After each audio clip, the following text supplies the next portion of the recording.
Mucha atención a la noticia que hoy ha publicado el diario alemán Bild. Dice que Ucrania intentó asesinar a Vladimir Putin el pasado domingo, un intento que evidentemente fracasó.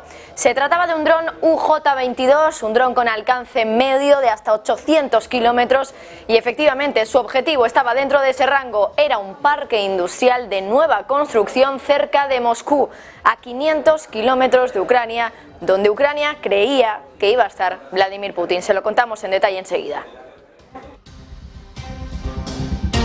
Los republicanos aprueban una ley para proponer un aumento del techo de deuda, eso sí, a cambio de algo, que el gobierno haga recortes en el gasto, algo que no quiere Joe Biden. Y así intentan conseguir que el presidente de Estados Unidos tenga que hablar con la oposición para alcanzar un acuerdo y aumentar ese techo de deuda. La votación salió adelante ayer gracias a los 217 votos de los republicanos frente a los 215 votos en contra de los demócratas. Todo el partido de Biden votó en contra. Eso sí, falta el filtro del Senado, que está controlado por los demócratas. Yellen ya ha advertido de que las consecuencias de un impago de la deuda de Estados Unidos serían desastrosas.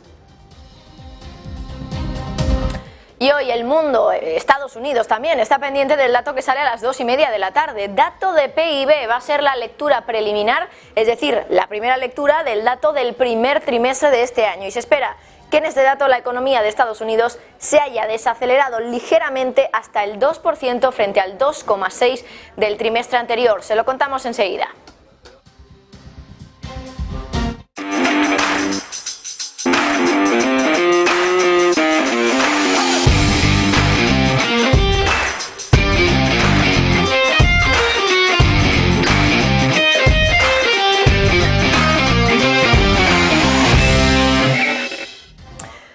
Bienvenidos a este informativo Negocios Televisión y atención hoy a la noticia con la que abrimos. La ha publicado el diario alemán Bild y dice que Ucrania intentó asesinar a Vladimir Putin el pasado domingo. Un intento que evidentemente fracasó. José Antonio Binder, más detalles.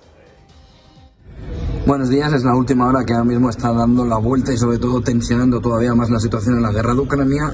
El diario alemán Bild publica que Ucrania intentó matar a Vladimir Putin con 17 kilos de explosivos subidos en un dron este pasado domingo, aunque fracasó en el intento.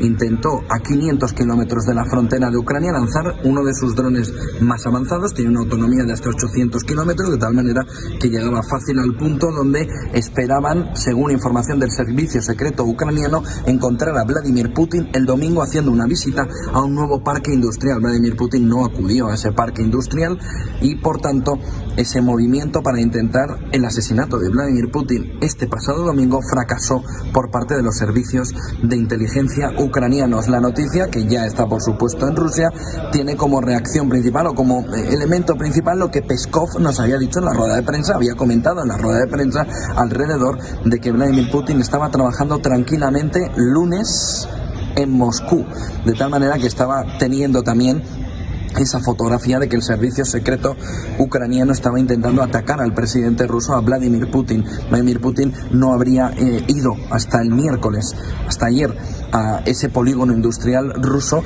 por lo que parte de la información que estaba moviendo Ucrania no era correcta y por eso, entre otras razones, pero por eso sobre todo erró ese intento de asesinato del presidente ruso Vladimir Putin. Ojo con la reacción de Rusia, que empieza ya a escalar todavía más la fotografía de un ataque o de una posibilidad que con un ataque de Ucrania tenga Rusia o vaya Rusia a declarar definitivamente la guerra, algo que no ha hecho todavía Rusia y que escalaría de una manera muy alta el riesgo de una proliferación, de una escalada del conflicto hacia otros países, ya que en un entorno en el que Rusia declarara la guerra, se podría entender que todos los países que están ayudando a uno de los bandos son parte de la guerra.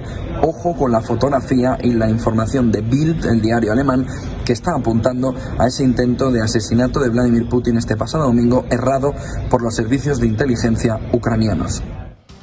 Bueno, y como nos decía José, hoy el Kremlin ha hablado sobre ese asunto. Dicen que no están familiarizados con las publicaciones sobre ese intento de asesinato de Vladimir Putin. Sergio Fernández.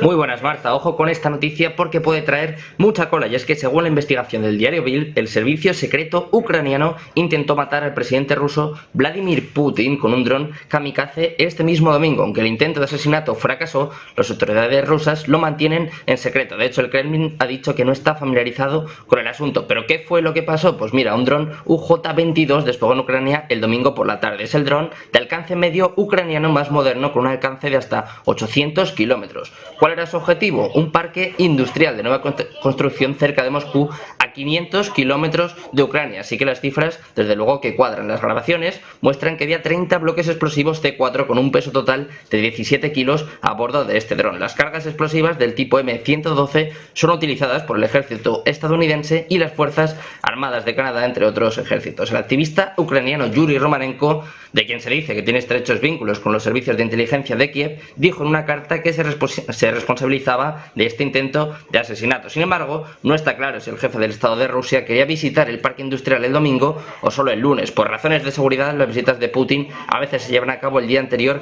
a su anuncio. Por lo tanto, es muy difícil pensar que Ucrania podía estar segura de si la visita se iba a realizar al comienzo de la semana, el domingo o el lunes. Desde luego, muchas especulaciones ante una noticia que puede ser un antes y un después en esta guerra que seguimos viviendo entre Ucrania y Rusia.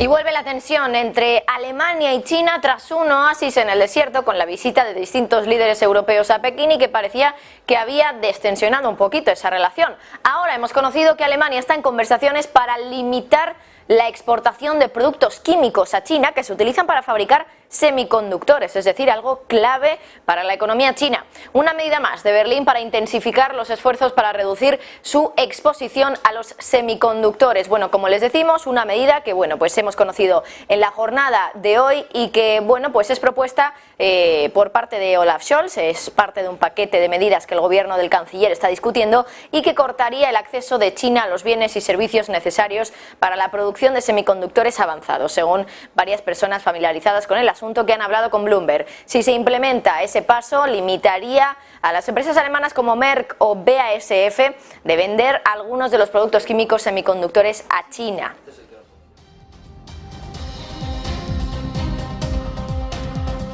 Zelensky sigue haciendo balance de su conversación con Xi Jinping. El presidente ucraniano asegura que haber hablado con su homólogo chino significa una nueva oportunidad.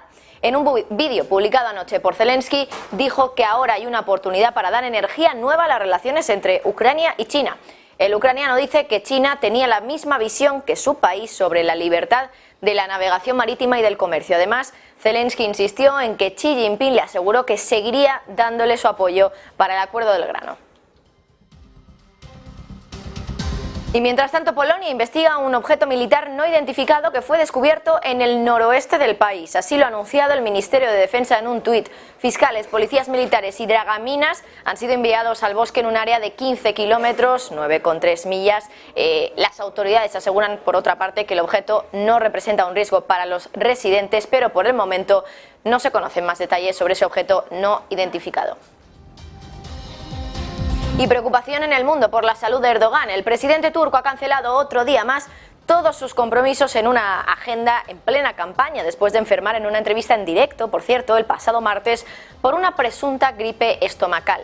Hoy estaba previsto que Erdogan visitara la ciudad mediterránea de Mersin, donde se esperaba que atendiera una ceremonia para inaugurar la carga de combustible en una nueva planta. En lugar de eso, va a atender a la ceremonia, sí, pero por videoconferencia, donde, por cierto, también va a hablar Vladimir Putin, puesto que Rusia está construyendo esa planta con Turquía. Según fuentes oficiales, la decisión de cancelar el viaje se debe a la recomendación de los doctores, pero la presidencia turca no ha querido confirmar esto último. Por cierto, hoy el Kremlin ha hablado sobre ello. Ha dicho que se espera que, entre otras cosas, finalmente acabe hablando, como les decimos, Putin con Erdogan, que hay una conversación a eso de las 3 de la tarde, hora de Moscú. Eso sí, sobre la salud de, en este caso Erdogan, el Kremlin dice no saber nada sobre esas dificultades. Y la industria rusa se recupera inesperadamente por primera vez en un año, gracias a que los sectores asociados con la producción militar han obtenido buenos resultados en medio del aumento del gasto en la invasión de Ucrania. ¿Cuál ha sido el último dato de la producción industrial de Rusia? José Antonio Widner. Buenos días. Era uno de los datos más esperados ver cómo iba evolucionando la producción industrial en Rusia. El dato que se esperaba era una caída del menos 1,4%. Ha sorprendido Rusia, subida del más 1,2%.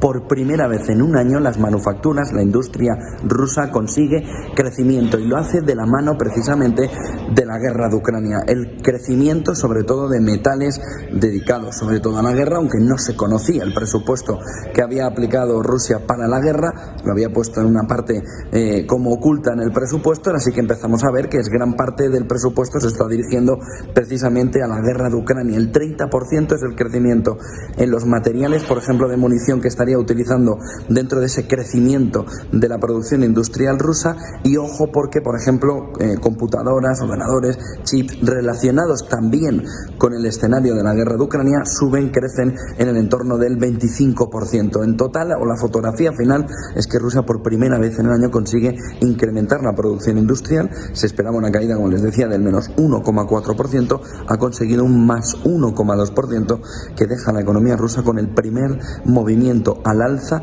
de producción industrial en un año, vinculado sobre todo al movimiento de llevarse parte de la producción del crecimiento de la industria al entorno de la guerra de Ucrania.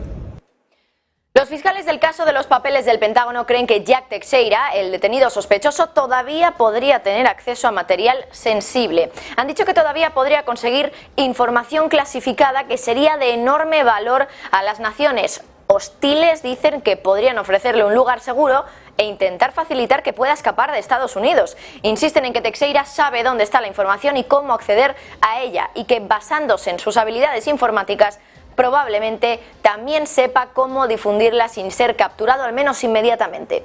Dicen que Teixeira sigue siendo un riesgo para la seguridad nacional y advierten, por ejemplo, de que cuando mandó la información destruyó su tablet, su portátil y su consola, y le dijo a sus colegas de las redes sociales en las que había publicado los documentos que borraran todos los mensajes y se mantuvieran en silencio.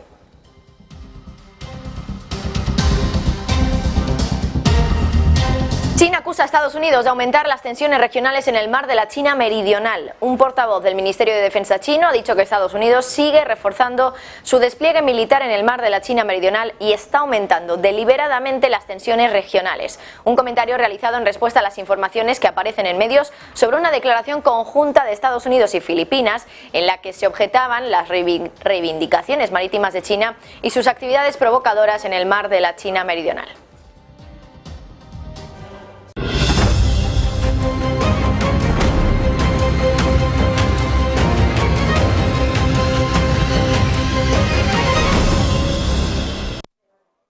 Irak dice estar trabajando con los compradores de petróleo y el gobierno turco para reanudar casi 500.000 de barriles diarios de exportaciones de crudo desde un puerto del Mediterráneo lo antes posible. El retraso se debe a procedimientos técnicos únicamente, dicen desde Irak, y deben completarse legalmente. Lo ha dicho un portavoz del gobierno que cree que esto debería tomar solo un periodo corto. Ankara, Turquía, detuvo esos envíos iraquíes desde Ceyhan, la mayoría de ellos desde la región de Kurdistán, hace poco más de un mes en respuesta a un fallo legal internacional que le debía a Bagdad 1.500 millones relacionados con exportaciones pasadas desde esta terminal. El viceprimer ministro ruso Alexander Novak dice que la OPEP Plus no ve la necesidad de nuevos recortes de la producción de crudo a pesar de una demanda china inferior a la prevista, aunque insiste en que la organización siempre puede modificar su estrategia. También asegura que Rusia ha alcanzado su nivel objetivo de producción de petróleo este mes tras anunciar recortes de producción de 500.000 barriles diarios, el 5% de su producción. Cuando le preguntaron si el grupo necesitaba recortar todavía más su producción de crudo en el contexto de caída de precios, Novak dijo que por supuesto que no, porque solo tomaron una decisión hace un mes y que va a entrar en vigor a partir de mayo para los países que se han unido. El secretario general de la OPEP pone el grito en el cielo a los que les critican. Dice que señalar con el dedo y tergiversar las acciones de la OPEP y la OPEP Plus es contraproducente. Además, también ha dicho que culpar al petróleo de la inflación fue erróneo y técnicamente inexacto, dado que hubo otras razones que contribuyeron a la inflación.